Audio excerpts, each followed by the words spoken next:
자, 신문 브리핑 합시다. 아, 더워 죽겠다. 자, 오늘 조선일보부터 보죠.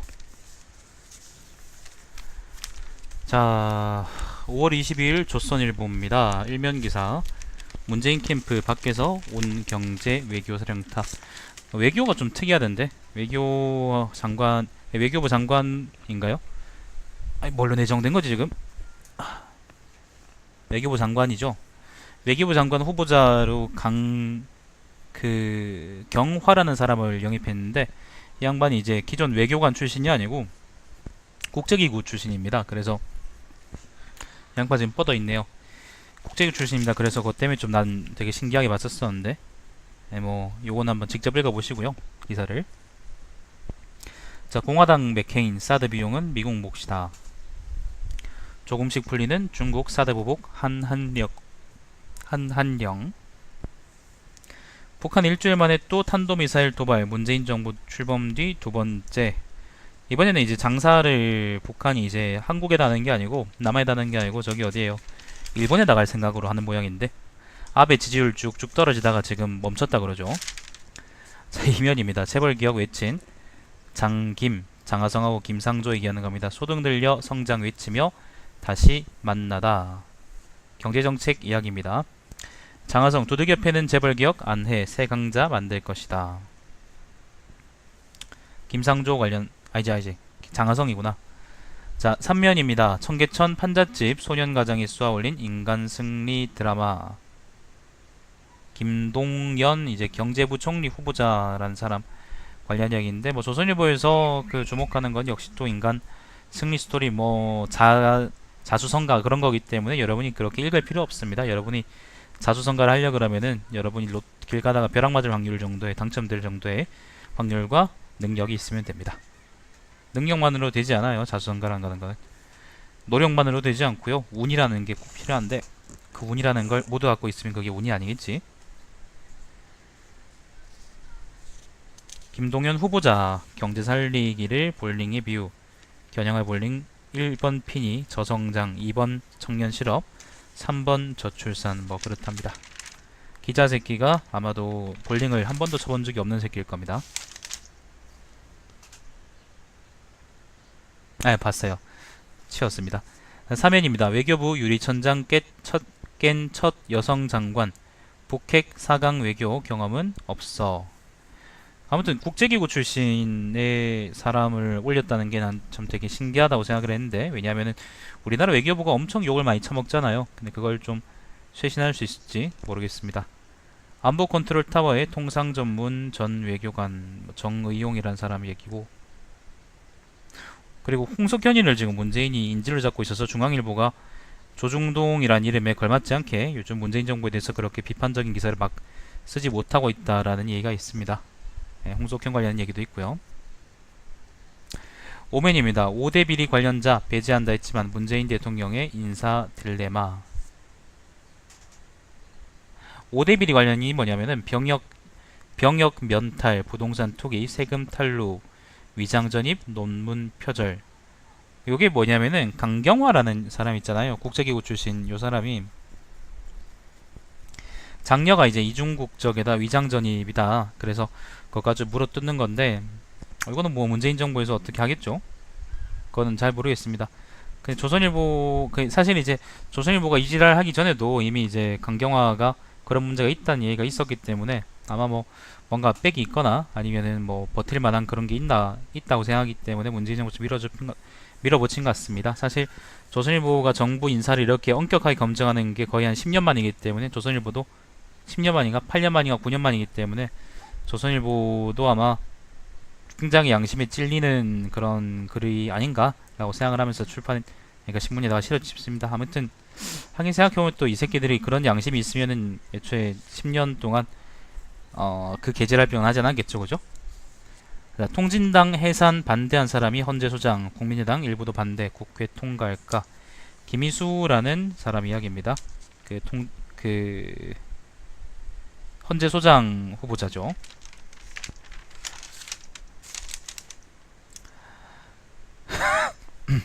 그 얘기는 안 하겠습니다. 자, 6면입니다. 비정규직 고용 많은 대기업의 채찍 검토. 이용섭 일자리위원회 부위원장 관련한 이야기입니다. 공공 일자리 81만 개 관련한 이야기고요. 자, 8면입니다. 인간 방식 버린 2세대 알파고. 인류에는 또 한 번 충격의 파고. 내일부터 이제 중국의 커제가 뭐 하는 새끼야? 그건가? 그 중국 기사구나. 바둑 기사구나. 아무튼 얘하고 이제 그 뭐 한자도 안 나와 있는데. 아무튼 요즘 새끼들은 그냥 중국어 발음 그대로 읽으려고. 자, 아무튼 그 뭐 절강성에서 뭐 한번 이제 내일부터 몇 번 하는 모양인데 뭐 모르겠습니다. 뭐 저는 별 관심이 없어서 뭐 얘가 이기든 안 이기든 님들의 일자리가 없어지는 건 똑같아요. 그러니까 손가락이나 빨고 계세요. 에코붐 시대 1991년에서 1996년생 이야기하는 겁니다. 몰려 문재인 정부 5년 청년 취업 가장 힘들다. 자, 넘어가 보죠. 10면입니다. 법원개혁 요구 현직 판사 청와대 법무비서관에. 12면 넘어가고요.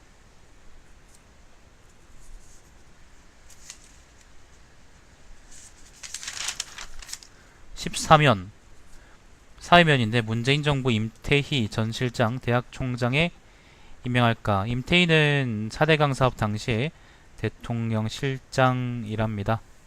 한경대학교 1순위 후보로 선출. 한경이 뭐냐? 한국경제야? 한국경제 그 쓰레기 아니야?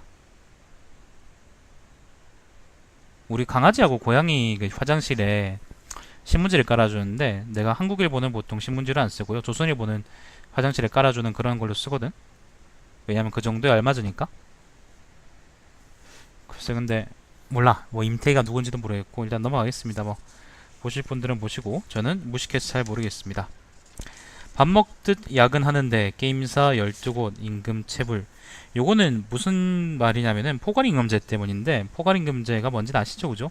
그 일정한 양만큼 일을 하되 임금은 뭐 적게 일하든 많이 일하든 일정하게 주겠다. 예, 시간적으로 여유를 주되 이 정도 일은 해라. 뭐 그런 이제 계약을 통해서 월급을 주기로 하는 임금을 주기로 하는 게 포괄임금제인데 근데 보통은 이제 그 시간 예를 들면 5시간 동안에 포괄임금 계약을 했다면 5시간보다 뭐 적게 해도 돈은 똑같이 줄 거예요. 근데 예를 들면 보통 기업들이 일을 줄 때 5시간 계약을 한다면은 대략 한 10시간 뭐 20시간 이렇게 해야지 끝낼 수 있는 일을 포괄임금 계약으로 돈을 그렇게 주기 때문에 포괄임금제라는 게 이제 좋아 보이기도 하지만 실제로는 거의 현장에서 의미가 없는 제도죠.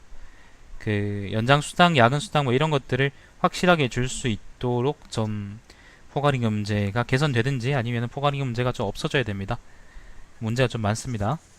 프로그래밍 하는 분들이 특히 이제 이런 거 많고 거의 대부분의 사무직들이 이런 문제를 겪고 있다고 하시면 됩니다. 겪고 있다고 생각하시면 되고요. 예를 들면은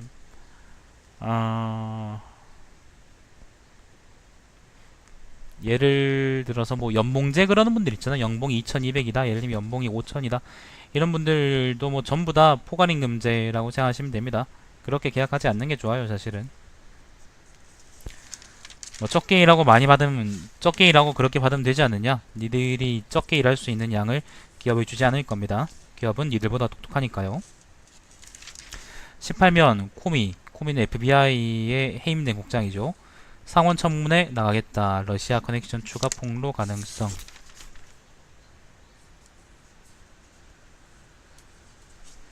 자, 넘어가겠습니다. 별 얘기 없네요.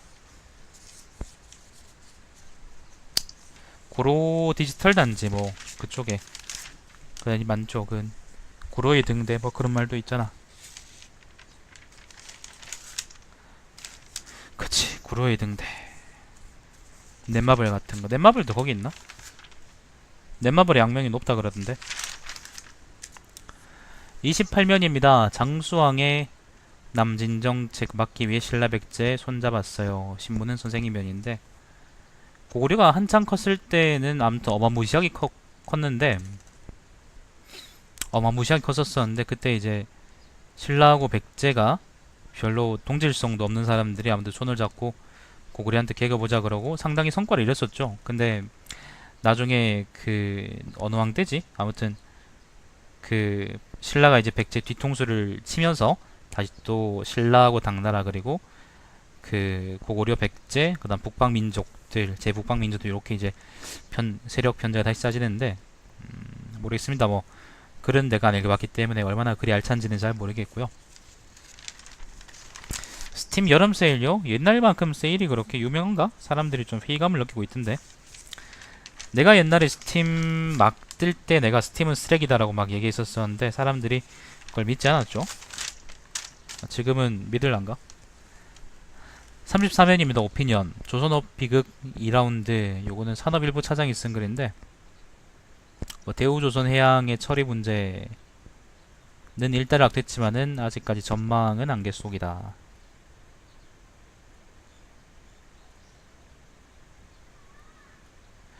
글쎄요.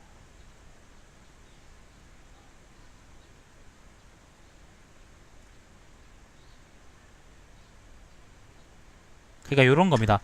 바로 이 부분에서 우리 조선업에 끝나지 않은 비극이 숨어 있다. 우리나라에서 매년 쏟아지는 조선공학 전공 대졸자가 몇 명일까? 한국대학교육협의회 자료를 봤더니 지난해 기준 25개 대학에서 1819명이 19명이 조선공학 전공으로 졸업장을 받았다. 최근 5년간으로 따지면 8,716명이다. 인구 대비 조선공학 전공 대졸자의 배출이란 척도에서 유리는 단연 세계 1위일 것이다. 그렇다면 올해 조선 3사의 대졸자 신규 채용 규모는 얼마일까? 상반기 기준 제로이다.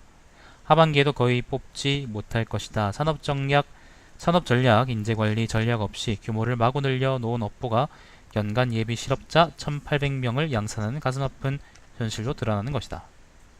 타당한 지적이긴 한데 모르겠습니다. 자세히 또 읽어봐야 알겠죠, 그죠?